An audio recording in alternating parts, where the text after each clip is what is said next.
Bonjour, bonsoir, nous voici encore une fois. Nous allons faire lecture dans le livre de Malachie chapitre 3, du verset 14 à 18 pour montrer quelque chose qui nous intéresse très bien. Alléluia. Eh bien, voici ce que vous avez dit. Servir Dieu, cela ne sert à rien. Nous avons gardé ses commandements, nous avons fait devant lui des cérémonies de deuil, mais pour rien. Nous le voyons maintenant, les gens heureux, ce sont les orgueilleux, et tout réussit à ceux qui font le mal, même s'ils provoquent Dieu, ils s'en tirent toujours.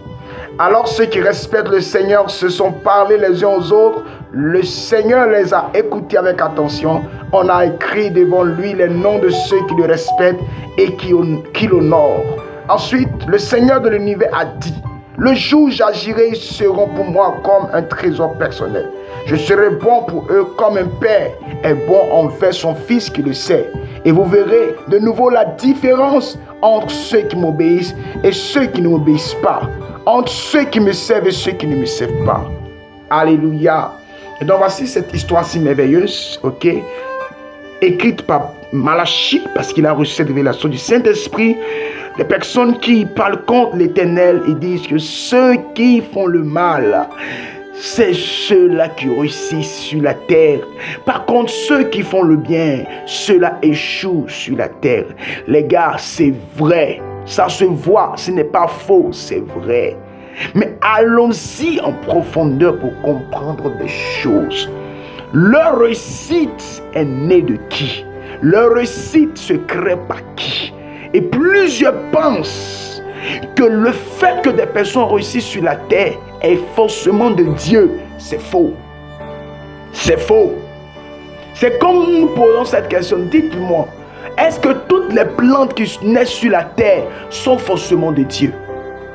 Il y a des plantes qui sont nées par l'intervention de l'homme.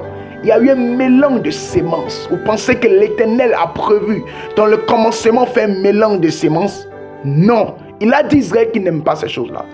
Ces animaux mais que nous voyons, qui sont mélange de semences. Donc, il y a plusieurs réussites qui sont mélange de semences. C'est ce pourquoi ce soir, l'Éternel veut nous interpeller là-dessus. Tout ce que nous voyons briller n'est pas forcément de lui. Les choses qui brillent, qui sont de lui, c'est ce qui est né de par l'obéissance et de par la crainte de l'Éternel. Ne nous détournons pas de la vraie voie de sanctification, parce que lorsque nous sanctifions, nous sommes en train d'échouer. Non, je préfère échouer dans la sanctification que de réussir dans la désobéissance. Et le Saint-Esprit ce soir avec Malachie, comme s'il parle de par la bouche de Malachie, il nous dit, repentons-nous. Parce qu'il connaît ceux qui le craignent, il vous connaît, il a fait ouverture d'un livre pour vous. Il vous bénira le jour qu'il a choisi, comme il le dit bien dans son livre ici. Il y a un jour qu'il a choisi, ce jour arrive. Il sera là pour rendre justice. Jésus reviendra. Jésus reviendra. C'est le jour qu'il a choisi pour rendre justice. Il reviendra pour nous donner des trésors qui ne peuvent jamais détruire. Les frères, ce n'est pas des choses d'esprit, c'est les choses des humains. Nous allons vivre pleinement. Nous allons vivre pleinement la nature. Nous allons vivre pleinement au naturel. Jésus est vrai. Quelle est la position que tu as adoptée? Parce que tu n'es pas en train de réussir, parce que tu n'enfantes pas, parce que tu n'as pas ce que tu demandes. Tu as décidé de vivre comme les autres, de vivre dans le péché. Toi qui, une fois, avais vomi le péché, pourquoi est-ce que tu vas encore pour manger ce que tu as vomi? Jésus t'interpelle de par le Saint-Esprit pour dire, il y a un jour qu'il a réservé pour te récompenser. Il le fera peut-être sur cette terre, peut-être dans le ciel. Mais toi, attends seulement ce jour. Recherche la sanctification. N'abandonne pas la foi chrétienne.